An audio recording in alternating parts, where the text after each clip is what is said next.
हरिद्वार के प्रेमनगर आश्रम में all India invitation basketball championship का शुभारंभ हो गया है। तो वहीं शुभारंभ के मौके पर पूर्व केंद्रीय मंत्री और हरिद्वार सांसद रमेश पोखरियाल निशंक, कैबिनेट मंत्री रेखा आर्य और पतंजलि योगपीठ के महामंत्री आचार्य बालकृष्ण ने भी शिरकत की। इस चैंपियनशिप में ONGC, ईस्टर्न रेलवे और आर्मी ग्रीन जैसे राष्ट्रीय स्तर की 8 टीमें प्रतिभाग कर रही हैं।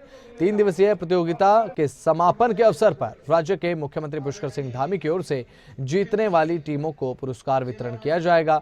सांसद निशंक ने कहा कि देवभूमि उत्तराखंड वीरों की भूमि है और यहाँ पर हमेशा से ही जो खेल है उन्हें अच्छे से खेला जाता है, उनको बढ़ावा देने के लिए काम भी किया जाता है और साथ ही ये वीरों की भूमि है और प्रकृति की भूमि के साथ साथ खेल की भूमि बनने के लिए भी अब दिशा में लगातार आगे बढ़ रही है उत्तराखंड की भूमि। खेल मंत्री रेखा आर्य ने कहा कि खेलों की दिशा में उत्तराखंड निरंतर आगे बढ़ रहा है और इसीलिए यहाँ 2024 में होने वाले राष्ट्रीय खेलों की तैयारी भी सरकार की ओर से जोर शोर से लगातार की जा रही है।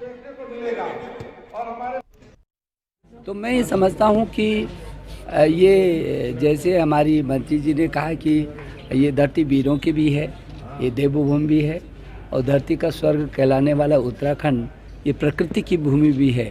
लेकिन वीरों की भूमि, देवभूमि और प्रकृति की भूमि के साथ साथ आयुर्वेद की भूमि भी है और योग की भूमि भी है। अब ये खेल की भी भूमि बनने की दिशा में बहुत तेज़ी से आगे बढ़ रहा है। स्वास्थ्य को ठीक रखने के लिए खेल सर्वोत्तम साधन है और जब शारीरिक श्रम होता है तो शरीर के विकार समाप्त हो जाते हैं और बास्केटबॉल भी क्योंकि शारीरिक श्रम वाला कार्य है तो बास्केटबॉल के माध्यम से सभी जो देश के प्रसिद्ध खिलाड़ी हैं अपनी प्रतिभा को, अपनी क्षमता को यहाँ पर प्रदर्शित करेंगे। हाँ बिल्कुल, 38वें राष्ट्रीय खेल के आयोजन के संदर्भ में जो तैयारियां हैं वो लगभग 80 से 90% पूर्ण हो चुकी है। शेष तैयारियों में निश्चित रूप से वो जब समय आता है तभी सब चीज़ों की इक्विपमेंट से लेकर अन्य चीज़ों की जो है वो खरीदारी संभव हो पाती है। तो फिलहाल हम ये कह सकते हैं कि स्टेट में बजट की कोई कमी नहीं है।